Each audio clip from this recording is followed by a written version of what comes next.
오늘 우리 처음 나온 학생이 있습니다. 조금 늦게 왔지만 우리 장주현 학생 일어서 볼까? 인사해보자. 네, 우리 인주현이 아닙니다. 장주현입니다. 이름이 똑같은 인주현 이 친구입니다. 우리 장주현 학생. 하나님께서는 요엘을 통해 이스라엘 백성이 회개할 때 어떻게 회복시켜 주시는지 말씀하시며 영원히 수치를 당하지 않게 하시겠다고 약속해 주십니다. 이 땅에 부흥을 허락하시어 모든 교회가 주님의 이름을 부르며 찬양하고 예배하는 역사가 뜨겁게 일어나게 하옵소서. 세상을 향한 두려움에 무릎 꿇지 않는 성도들이 되게 하소서. 진리의 말씀을 따라 행하는 일에 담대하게 하소서. 어렵고 힘들수록 더 주님께로 가까이 나오게 하시고 예배의 자리, 기도의 자리에 나올 때마다 주님이 주시는 힘과 능력을 공급받게 하소서. 아멘. 먼저 그 나라와의 그의 일을 구할 때 모든 것을 도와주시는 하나님의 은혜를 경험하게 하소서. 예수님의 이름으로 기도합니다. 아멘. 하나님께서 인간을 창조하시면서 사람에게 참 많은 선물을 주셨습니다. 근데 그 중에서도 언어라고 하는 것은 인간에게 부여하신 하나님의 최고의 선물입니다. 하나님께서 하나님의 형상대로 창조된 인간에게 언어를 주셨는데 이 언어, 쉽게 말하면 말이라고 하는 것이 얼마나 큰 선물인지 여러분 알고 계십니까? 요한복음 1장 1절에 이 말이라고 하는 게 무엇인지를 설명합니다. 태초에 말씀이 계시니라. 이 말씀이 하나님과 함께 계셨으니 이 말씀은 곧 하나님이시니라. 아멘. 말씀 자체가 바로 하나님이라는 거예요. 예수 그리스도께서는 하나님의 말씀이십니다. 요한복음 1장 14절에 말씀이 육신이 되어 우리 가운데 거하심에 우리가 그 영광을 보니 아버지의 독생자의 영광이요 은혜와 진리가 충만하더라 라고 말하면서 말씀이신 예수님이 인간이 되었다라고, 그분이 바로 예수님이다라고 증언을 합니다. 쉽게 말하면은요, 예수님은요 하나님의 말이었던 거예요. 하나님의 말이신 분이 예수님이시고 그분이 우리에게 인간으로 오셨고 그분이 하나님의 말씀으로서의 일을 감당하셨던 것이지요. 여러분이 놀랍지 않습니까? 하나님이 사람을 창조할 때 하나님 닮은 형상으로 창조했다. 우리 닮은 모습으로 인간을 만들자라면서 하나님이 인간을 만드셨는데 하나님 닮은 모습으로 만들 때 하나님께서 우리에게 주신 하나님의 형상이 있는데 그 중에 한 가지가 바로 말이라는 거예요. 하나님도 말로 세상을 창조하셨습니다. 하나님도 말로 일을 하셨어요. 그리고 동일하게 우리의 입술에도 하나님의 능력이 깃들어져 있는 줄 믿습니다. 우리의 입술의 말로도 하나님의 역사가 일어나는 줄 믿습니다. 그러니 우리가 내뱉는 이 말이라는 게 얼마나 중요한지요. 성경은 계속해서 말의 위력을 강조합니다. 잠언 18장 21절에 죽고 사는 것이 혀의 힘에 달렸나니 혀를 쓰기 좋아하는 자는 혀의 열매를 먹으리라 말씀합니다.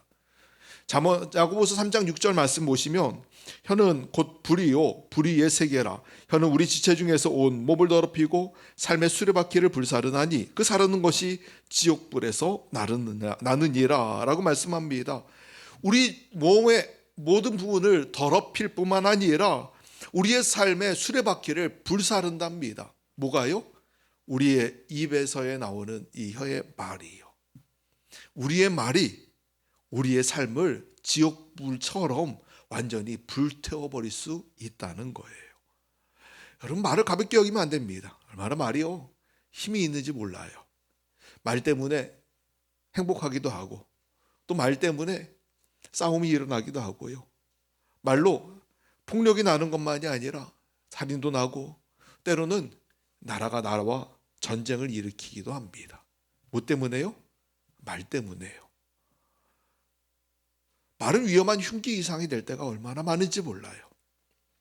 정말 칼이나 총보다 더 무서운 것이 때로는 말입니다.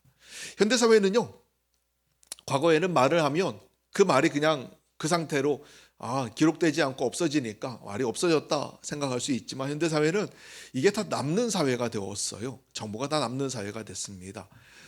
공직자들 뽑을 때 과거 어디 강연에서 무슨 말을 했다가 그게 인터넷에 동영상에 올라와 있어서 야 그때 그 사람이 그 말을 했었어. 뭐 이런 논란이 되는 경우들 꽤 많이 있지요. 또 아니면 어디 인터넷에 글을 올렸다가 올린 글에서 나오는 말의 내용에 그 문제가 있어서 그것으로 논란이 되는 경우들. 요즘 사회들은 얼마나 그런 게 많은지 몰라요. 또 요즘 청소년들, 청년들, 젊은 세대들을 보면 인터넷 메신저를 통한 말로 서로에게 상처 주는 경우들이 얼마나 많은지 모릅니다. 메신저를 통한 폭력이 정말 상상 이상이에요. 이게 가능할까 싶을 정도의 폭력을 서로 행하는 경우들이 얼마나 많은지 모릅니다. 그리고 이것이요, 물리적인 폭력보다도 더 강력한 영향을 미치는 경우들을 보게 되지요. 야고보 사도가 말한 것처럼 혀의 말은 온 삶을 태우는 불과 같습니다. 이 작은 불이 씨앗이 되어서 온 산을 태우듯이 내 인생의 말 한마디가 씨앗이 되어서 내 삶을 다 태워버릴 수도 있다는 것이지요. 우리나라는요, 외국에서 들어올 때 식물들을 가지고 들어오지 못하도록 합니다. 외국 나가면은 과일도 먹고 싶고 예쁜 꽃도 갖고 오고 싶고 그래서 그것도 좀 들어오고 싶고 한데 공항에서 다 비행기 안에서 다 폐기하도록 해요. 우리나라 안에는 못 들고 들어옵니다. 왜냐하면 이런 것들이 들어올 때 딸려 들어오는 작은 기생충이나 이런 것도 있고요. 그리고 또 그 식물이 우리나라에서 어떻게 자라날지 아무도 몰라요. 어떤 식물이 어떤 씨앗이 우리나라에서 어떻게 영향을 미칠지를 정확하게 알지 못하기 때문에 잘못하면 그게 뿌려져서 생태계 파괴가 올 수도 있기 때문에 그 식물들을 들여오는 것을 규제를 합니다. 동일해요. 여러분, 말도 씨앗입니다. 말이요, 그것이 씨앗이 심겨지면 사람들의 영혼 안에 있는 정신적 생태계를 교란시킬 수 있어요. 어떤 사람은 어린 시절 아버지가 했던 말 한마디가 상처가 되어서 어른이 되어도 잊지 못하고 평생을 살아가기도 합니다. 심지어 아버지의 임종의 순간에도 아버지를 용서하지 못하는 경우도 있어요. 성경이 말에 대한 심판을 이야기를 하죠. 오늘 20절 말씀을 보실까요? 자, 20절을 같이 한번 읽어봅시다. 잠언 18장 20절 말씀입니다. 같이 읽어요. 시작. 사람은 입에서 나오는 열매로 말미암아 배부르게 되나니 곧 그의 입술에서 나는 것으로 말미암아 만족하게 되느니라. 아멘. 말을 뭐라고 표현합니까? 입에서 나오는 열매라고 합니다. 왜 열매일까요? 말이 심겨지면 그 심겨진 것이 없어지지 않고 반드시 열매를 맺기 때문이라는 거예요. 아니, 내가 내뱉은 말은 그냥 없어지는 거 아니야 라고 생각할 수 있지만 아니요, 그렇지 않습니다. 말은 씨앗입니다. 이 씨앗이 심겨지면 반드시 열매를 맺습니다. 그것이 현실이 되는 것이죠. 뿌린 대로 거둔다는 법칙은 이 언어에서도 정확하게 적용됩니다. 한번 내뱉은 말은 사라지지 않습니다. 그것이 어디엔가 반드시 심겨지게 됩니다. 그럼 어디 심겨질까요? 먼저는 내 가슴에 심겨집니다. 내 마음에 심어져요. 사람의 이 말이요, 내가 내뱉은 말이지만 내가 내뱉은 말이 내 마음에 심겨집니다. 그리고 어느 순간엔가 이 내 생각을 더 강화시키고 내 생각을 더 만들어 갑니다. 여러분, 공부하는 방법 중에 이 공부를 더 잘 외우기 위해서 공부하는 좋은 방법이 하나 있는데 그것은 뭐냐면 다른 사람을 가르치는 거예요. 누군가를 가르치는 겁니다. 이게요, 왜 그런가 하면은요, 배우는 사람은 듣고 그런가 하고 까먹는데요, 가르치는 사람은 그렇지 않아요. 가르치는 사람은 가르치면서 정리를 합니다. 가르치면서 핵심을 알게 되고요. 희한하지요? 가르치면서 내용을 요약하고 그리고 가르치면서 머리에 기억을 합니다. 선생님들은 저거 어떻게 저렇게 다 잘할까 하는데요, 여러분, 이게 다 방법이 있어요. 몇 번 해보면은 다 외워집니다. 놀라워요. 배울 때는 안 외워지는데요, 가르칠 때에는 몇 번 가르쳐 보면은 다 외워집니다.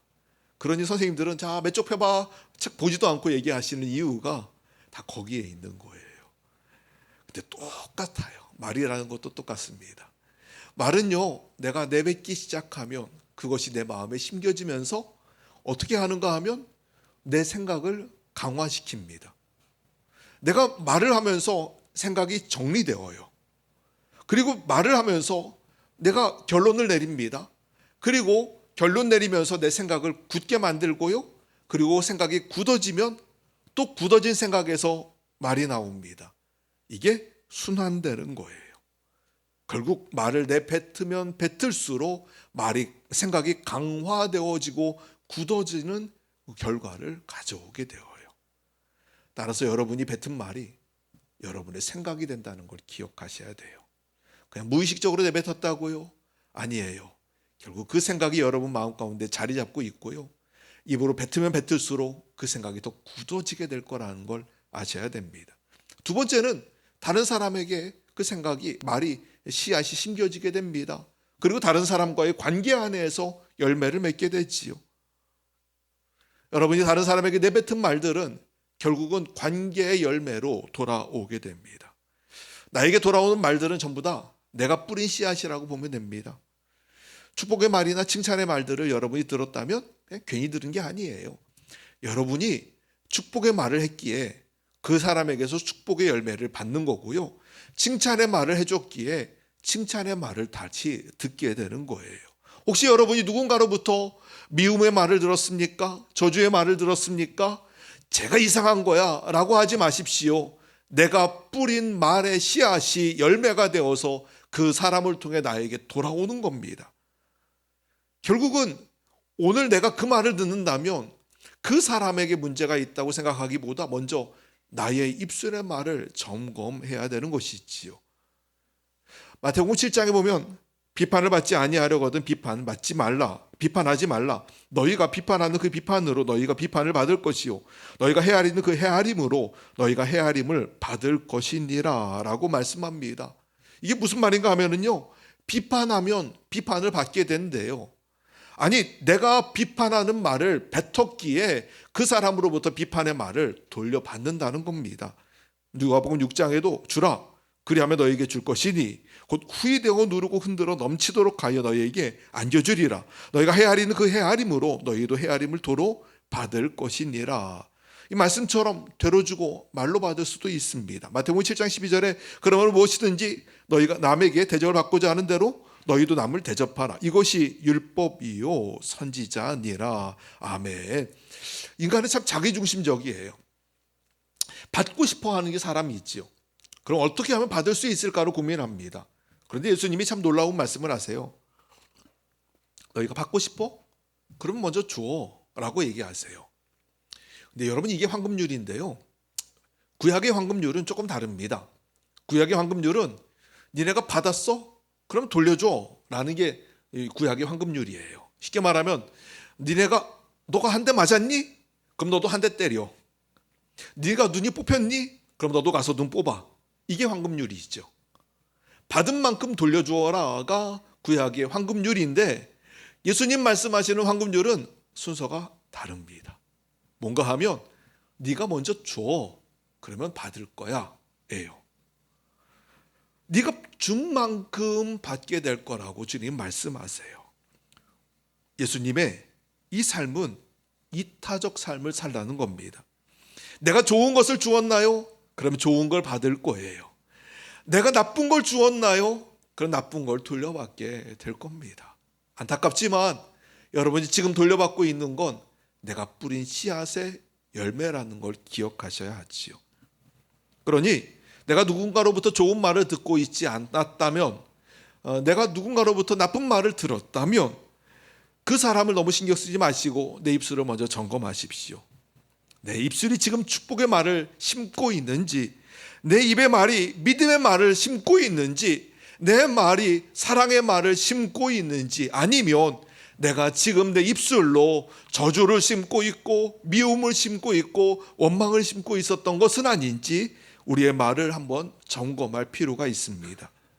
우리는 말로 사람과의 관계를 만들어가기 때문이고 공동체를 또 만들어가기 때문이지요.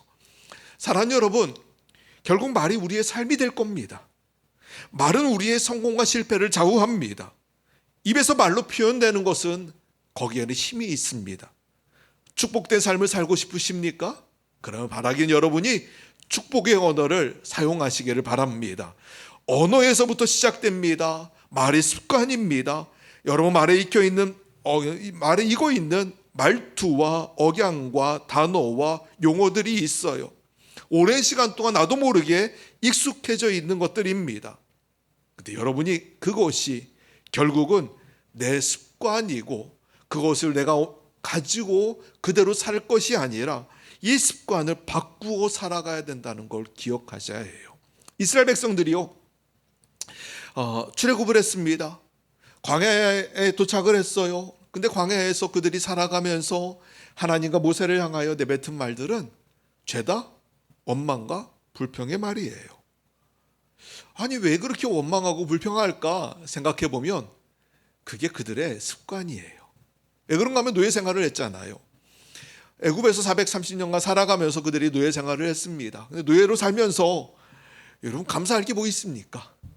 노예가 감사할 게 뭐 있어요? 노예는 사실 기뻐할 것도 별로 없고요, 감사할 것도 별로 없고요, 그냥 그들 안에는 원망과 불평만이 가득했던 거예요. 일하면서도 투덜거리고. 왜냐하면 하기 싫은 일을 하는데, 억지로 그 일을 하는데 뭐 좋은 말이 나올 게 뭐 있습니까? 일하면서도 투덜거리고 불평하고 옆에 사람과 함께 맨날 싸우기나 하고 그런 말들 하면서 살아가다가 출애굽해서 광야를 나왔는데 이 습관이 어디 갑니까? 그냥 그대로 있는 거지요. 그러니 내뱉는 말이라고는 다 죄다 원망하고 불평하는 말들 뿐이에요. 몸은 출애굽을 했어요. 근데 말은 출애굽을 못했습니다. 몸은 출애굽을 했는데 마음은 출애굽을 못했어요. 그러니 하나님께서 그 말, 부정적인 말, 비판의 말, 원망과 불신앙, 저주, 왜곡의 말들을 버려야만 하게 됐지요. 그러니 그게 40년의 시간이 걸린 거예요. 그 말을 바꾸는 데예요. 오늘 우리의 입술은 어떻습니까? 오늘 우리가 내뱉는 말에 능력이 있음을 여러분 기억하세요. 그리고 그 내뱉는 말이 내게 열매가 맺어져서 돌아온다는 것을 여러분이 기억하십시오. 그러면 어떻게 해야 할까요? 야고보 3장 8절에 혀는 능히 길들일 사람이 없나니 쉬지 아니하냐 악이요 죽이는 독이 가득한 것이라. 혀는 길들일 사람이 없대요. 아 그래? 그럼 내 혀란 이 끝난 거야? 이대로 그냥 살다가 죽어야 되는 건가? 라고 생각할까요? 아니요, 그렇진 않습니다. 능히 길들일 사람은 없습니다. 그렇다고 포기하라는 건 아닙니다. 포기할 수는 없습니다. 여러분의 말을 지금 포기할 건 아니지요. 혀를 통제하는 훈련을 반드시 해야 합니다. 자, 그러면 어떤 것을 훈련해야 될까요? 먼저는 좋은 말을 반복적으로 사용해서 그것이 내 입술에 익숙해지도록 하는 훈련을 해야 됩니다.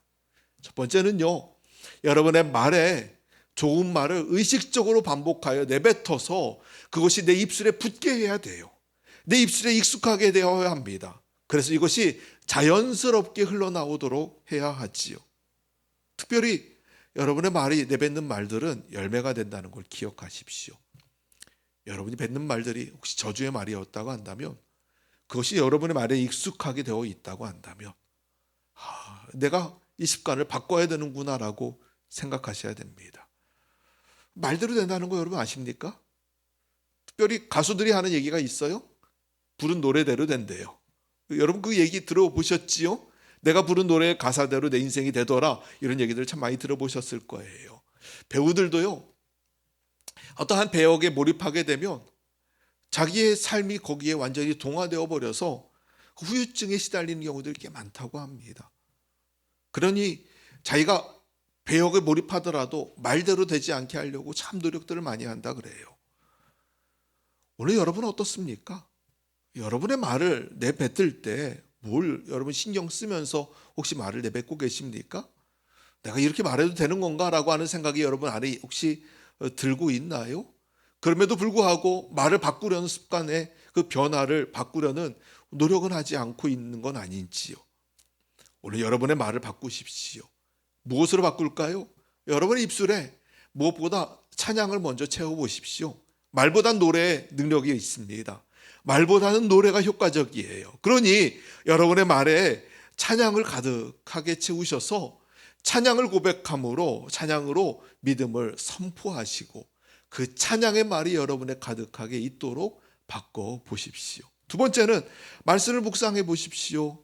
말씀으로 여러분의 언어 생활을 바꾸는 것입니다. 말씀을 묵상함으로 하나님 말씀으로 내 입에 채우는 것이죠. 내 안에 가득하게 채워진 말씀이 흘러나오는데 어떻게 부정적인 말들이 나올 수 있겠습니까? 하나님의 말씀으로 여러분의 입을 채워 가십시오. 여러분의 말을 점검하기를 원한다면 한번 기도를 점검해 보는 것도 필요합니다. 여러분 기도할 때 여러분 기도가 어떤 기도입니까? 혹시 여러분 기도할 때 하나님 나 죽겠어요 하고 기도하고 계시나요? 물론 어려운 거 알고 있어요. 물론 힘든 거 알고 있습니다. 지금 인생에 직면한 문제가 너무나 크다는 것도 알고 있고 도저히 해결되지 않는 문제로 근심하는 것도 잘 압니다. 물론 시편에 보면 다윗도 가끔 그랬어요. 하나님 저 죽겠어요 라는 말을 가끔 잘 합니다. 물론 그렇게 기도할 수 있고요. 하나님 앞에 때로는 솔직하게 기도하는 것도 필요한데요. 그런데 한번 여러분 점검해 보십시오. 물론 여러분의 상태를 고백하기 위해서 하나님 제가 지금 너무 힘들어요 라고 말할 수는 있지만 그러나 하나님 앞에 기도할 때마다 맨날 기도하면서 하나님 저 죽겠어요 죽겠어요 죽겠어요만 하고 있는 건 아닌지요. 그것을 마치 여러분 심파 영화 보듯이 그렇게 막 눈물을 흘리고 토로하는 것으로만 여러분의 기도를 채우고 있는 것은 아니지요. 기도는요 여러분의 상태를 고백하는 것만이 기도가 아니에요. 기도는 무엇이 기도일까요? 하나님이 살아계심을 고백하는 게 기도고요. 그 살아계신 하나님이 나의 삶을 그냥 내버려 두지 않으시고 나의 삶 가운데서 반드시 축복의 일을 행하시고 믿음의 역사를 이루시고 놀라운 일을 완성해 가실 것을 고백하며 선포하는 것이 기도인 줄 믿습니다. 그러면 여러분의 입술의 기도가 무엇이 되어야 할까요? 여러분 믿음의 기도는 믿음의 언어를 고백하며 선포하는 것이에요. 이것이 바로 올바른 기도입니다. 지금은 비록 어렵고 지금은 비록 죽을 것 같아 보여도 여러분이 기도하며 나아갈 때에는 하나님이 이루실 것을 믿고 부르짖으십시오. 부정적인 말들과 언어들이 여러분 입술에서 떠나가게 하십시오. 믿음의 언어는 반복할수록 좋습니다. 의식적으로 믿음으로 선포해야 합니다. 반복적으로 여러분이 고백해야 합니다. 기도할 때마다 하나님 하실 것을 믿습니다. 주님이 이루실 일을 내가 믿습니다라고 고백하며 하나님 행하십시오. 이루십시오. 선포하며 나아가시기 바랍니다. 여러분의 입술에서 그렇게 고백할 때 여러분의 입술의 습관들이 바뀌고 말의 언어들이 바뀌어 가게 될 것입니다. 여러분 가족들을 향해서 가까운 사람들을 향해 내가 어떻게 말을 하는지를 한번 점검해 보세요.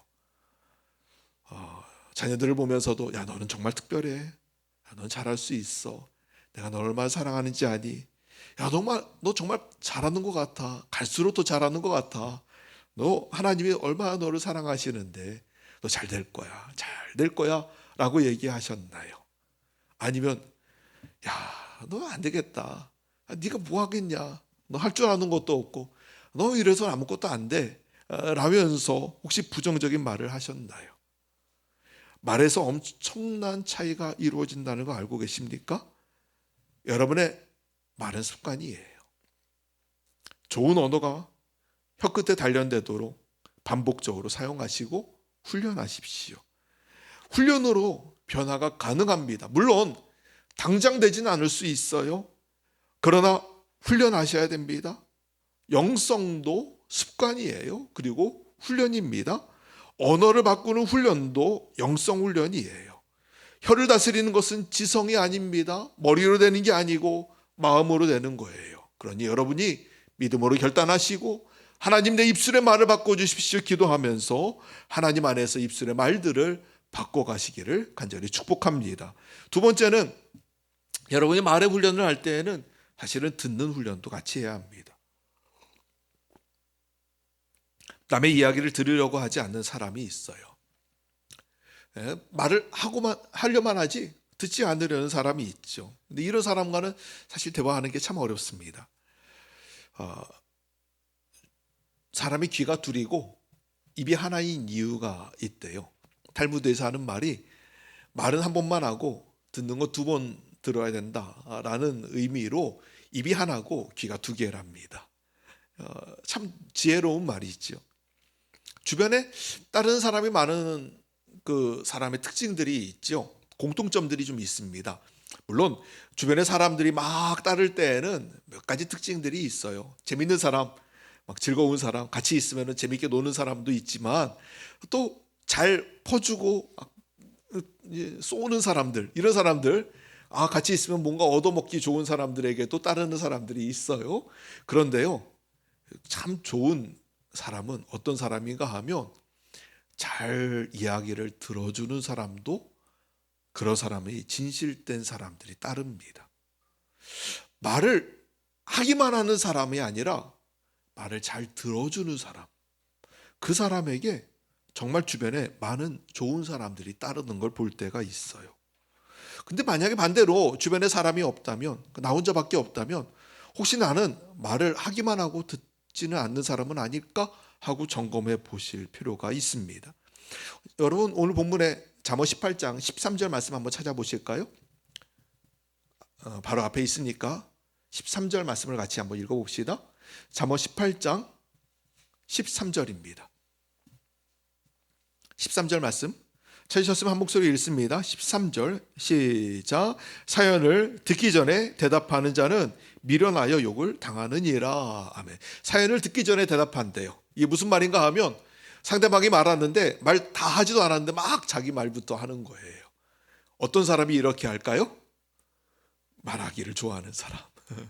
듣는 건 별로 안 좋아하고 말하는 것만 좋아하는 사람. 이 사람은요, 자기중심적이에요. 그 사람이 무슨 말을 하는지는 관심 없어요. 뭐가 관심이 있을까요? 내가 지금 마음속에, 머릿속에 떠오르는 생각이 있는데 이걸 내뱉어야 되거든요. 이 말을 해야 되거든요. 여기에 마음이 너무 급한 거예요. 그러니 저 사람 하는 말은 별로 관심 없으니까 그냥 내 말부터 막 내뱉는 거지요. 얼마나 말하기를 좋아하는 사람인지요. 여러분, 어떤 사람입니까? 들어주기를 좋아하는 쪽인가요? 말하기를 좋아하는 쪽인가요? 혹시나 여러분의 말에 실수가 있고 여러분의 언어의 습관을 바꿀 필요가 있다면 오늘 한 가지 여러분에게 해야 될 훈련을 더 알려드려요. 그것은 바로 듣는 훈련입니다. 자기를 비워야 잘 들어주게 됩니다.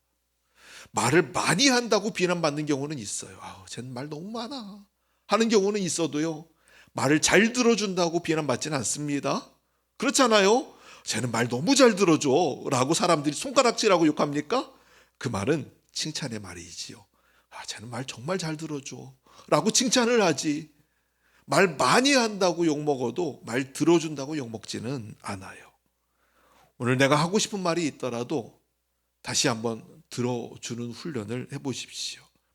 다른 사람의 이야기에 귀를 기울여 보십시오.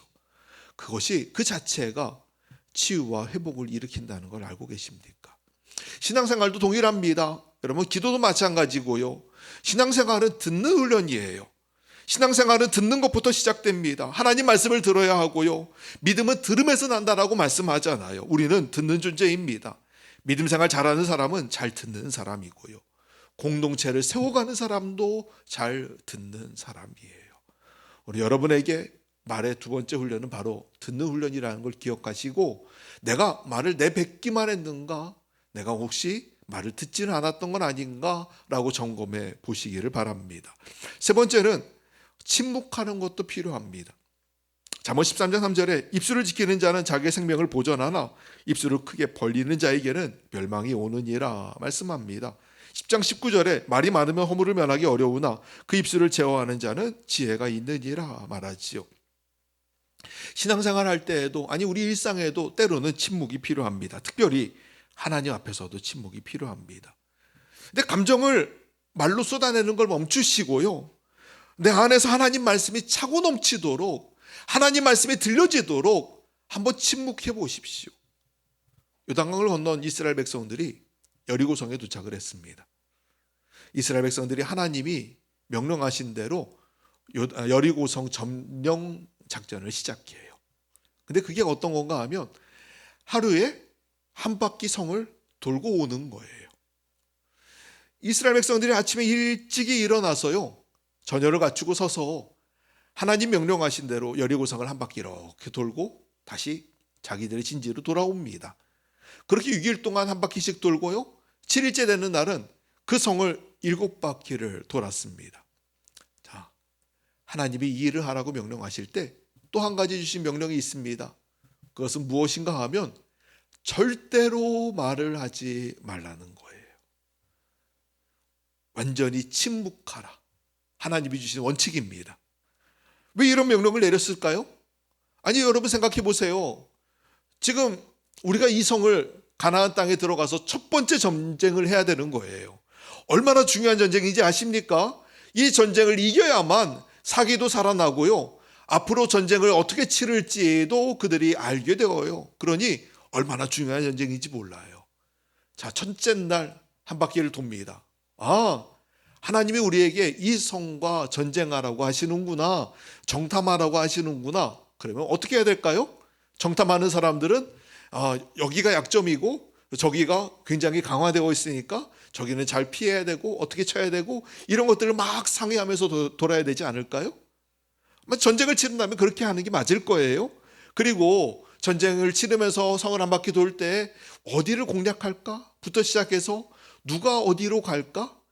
그래서 전쟁의 영역을 할당을 해주는 게 맞겠지요. 방법들을 함께 상의하는 게 맞겠지요. 그러면서 한 바퀴를 돌 때마다 전쟁을 이렇게 해야겠구나 서로 이야기하는 게 맞을 거예요. 그런데 하나님이 아무 말도 하지 말래요. 아무 말도 하지 말래요. 그 성을 보면서 도는 동안에 아무 이야기도 하지 말라 말씀하시는 건 그 이유는 이스라엘 백성들이 어떤 사람인지, 아니 나라는 존재가, 우리라는 존재가 어떤 존재인지를 하나님이 너무나 잘 아시기 때문입니다. 침묵하라고 명령하지 않으셨다면 아마 이스라엘 백성들 그 성 돌면서 그래요, 첫째 날은 자기들끼리 전략회의 잘하면서 돌았을 거예요. 둘째 날도 야 다시 보니까 또 다르네 하면서 돌았을지 몰라요. 그런데 셋째 날, 넷째 날, 다섯째 날, 여섯째 날 가면 갈수록 야 우리 다 돌았잖아, 다 봤잖아, 알잖아. 아이 왜 또 돌라 그래? 이 아침부터 이게 왜 반복이야? 뭔 짓이야? 얘기할 거예요. 일곱째 날 한 바퀴 돌더니 두 바퀴 돌더니 7바퀴를 돌아요. 뭐라 그랬을까요? 이게 뭔 짓이야? 왜 이렇게 돌라 그래? 라며 말할 게 뻔하지요. 얼마나 귀찮습니까? 그 성 돈다고 뭐 일하는 것도 아닌데 뭐하러 그렇게 맨날 돌라 그러는지. 볼 거 다 봤어요 하나님. 또 뭘 보라 그러셔요. 왜 그만둘게요 라고 얘기할 게 뻔합니다. 여러분 같으면 안 그러시겠습니까? 아마 저 같았으면 그럴 거예요. 귀찮아서 왜 또 가라 그래 그랬을 것 같아요. 그러니 하나님이 명령하신 거죠. 조용히 하라고요. 침묵하라고. 이스라엘 백성들이 광야에서 실패했던 이유도 사실은 원망과 불평입니다. 이 원망과 불평이 얼마나 그들 안에 심했는지요. 모세가 홍해 앞에 서서 불평하고 원망하는 백성들을 향하여 했던 말, 여호와께서 너희를 위하여 싸우시리니 너희는 가만히 있을지니라. 조용히 하고 가만히 있어라 라고 말하고 있잖아요. 오늘 우리가 하나님 앞에 얼마나 불평하고 원망하며 때로는 사람들 앞에 필요 없는 말들을 내뱉었는지요. 오늘 우리의 입술에 해야 될 세 번째 훈련은 바로 침묵입니다. 예수님은 빌라도 앞에서 침묵하셨어요. 그 불의한 재판을 받으면서도 침묵하셨어요. 예수님은 십자가에 달려 돌아가시기까지도 침묵하셨습니다. 억울한 일을 당하셨지만 침묵하셨던 예수님. 오늘 우리의 삶에도 예수님의 침묵을 배워야 합니다.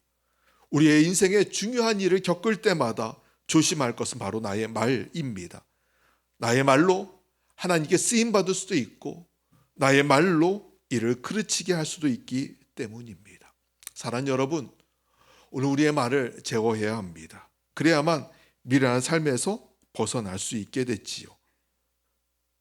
하나님의 도우심을 구하며 나아가십시오. 사실 내 힘으로 이 입을 통제하고 훈련할 수 있는 건 아니에요. 오직 성령 하나님의 도우심이 필요합니다. 성령님이 모든 것을 다스리실 수 있기 때문이에요. 시편 141편 3절에 여호와여 내 입술에 파수꾼을 세우시고 내 입술의 문을 지키소서 고백합니다.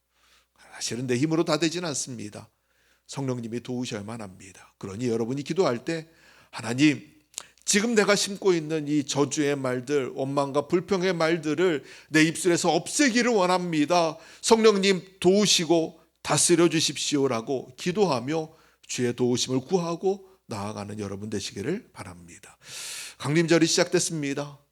요한복음 말씀처럼 말씀이 육신이 되어 이 땅에 오신 예수님, 그분의 오심을 기다리는 날입니다. 그리고 주님이 오신 것을 우리가 볼 때 말이 이 땅에 열매가 되었구나라는 걸 본다면 오늘 우리가, 주님 닮은 우리가 내뱉은 말도 많은 열매가 된다는 것을 여러분이 기억하셔야 합니다.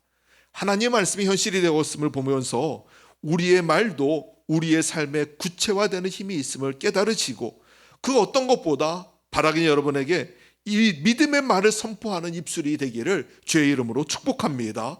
저주의 말, 원망의 말들은 떠나가시고요, 오직 여러분이 고백하는 말들이 다 믿음의 말, 축복의 말, 사랑의 말이 되기를 주의 이름으로 축복합니다. 더 나아가서 여러분의 말을 통하여 관계 속에서 살아계신 하나님의 사랑이 풍성하게 열매로 맺어지는 축복의 일들이 있기를 주의 이름으로 축원합니다.